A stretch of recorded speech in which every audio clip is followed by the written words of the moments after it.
Welcome to my channel maths with Neeta ma'am. आपण class 8 साठीचं जे सिरीज सुरू केलं आहे त्यामध्ये फर्स्ट चॅप्टर कंप्लीट केला आहे.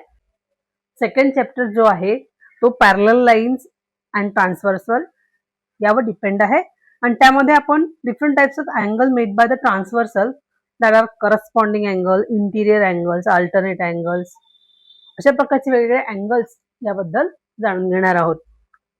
What are the parallel lines? आपण समांतर लाईनी किंवा पॅरलल लाईन्स आधी ऐकलं असेल, पाहिलं असेल. जे रेल्वे ट्रॅक्स असतात, रेल्वेचे जे रूल्स असतात, त्या दोन रूळ मधील अंतर समान असते आणि ते कुठेही एकमेकांना पुढे जाऊन छेदत नाही, म्हणजे इंटरसेक्ट करत नाही, तोपर्यंत ते पॅरलल असतात. अशा दोन लाईन जर आपण सिमिलर लाईन अशा ड्रॉ केल्यात, एक प्लेन समान प्लेनवर, म्हणजे एकाच पृष्ठभागावर दोन लाईन आपण ड्रॉ केल्या आहेत, त्यामधलं डिस्टन्स हे जर अंतर एक समान आहे, त्या कुठेही एकमेकांना कट करत नाही किंवा इंटरसेक्ट करत नाहीत, अशा लाईन आपण पॅरलल लाईन्स असे म्हणू शकतो.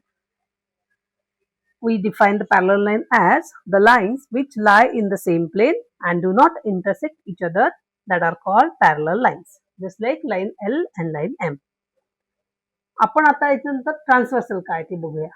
या दोन पॅरलल लाईनला, या दोन एकमेकांना इंटरसेक्ट करत नाही, पण आपण यावर अजून एक तिसरी लाईन जर आपण ड्रॉ केली जी वेगवेगळ्या डिस्टिंक्ट पॉइंट मध्ये याला कट करत असेल, अशा प्रकारे इकडे आणि या ठिकाणी आणि या ठिकाणी ही लाईन इंटरसेक्ट करेल, या टू पॅरलल लाईन्सला थर्ड लाईन इंटरसेक्ट करेल, त्यावेळी ही ट्रान्सव्हर्सल आहे असं म्हणतात.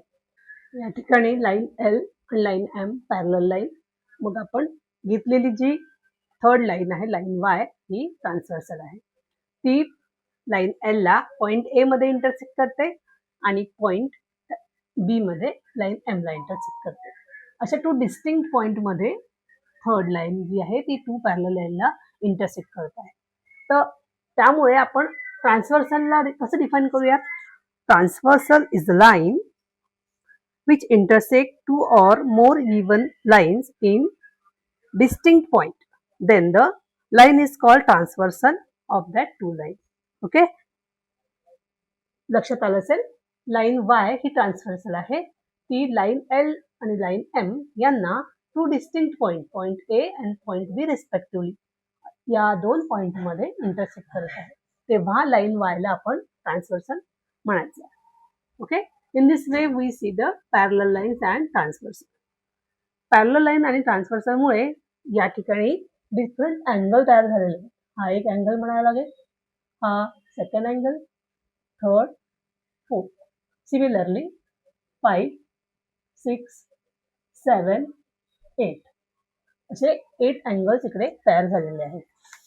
तर या अँगल्सला डिफरंट नेम्स, म्हणजे वेगवेगळ्या नावांनी सुद्धा आपण त्यांना प्रेझेंट करू शकतो किंवा त्याला वेगवेगळे नावं दिली आहेत. तर प्रत्येक पेअरला डिफरंट नेम्स, डिफरंट नावं दिलेली आहेत, ते आपण बघूया. या ठिकाणी टू पॅरलल लाईन्स आपण ड्रॉ करूया, ए बी आणि F G. A B parallel to F G and line C H is transversal.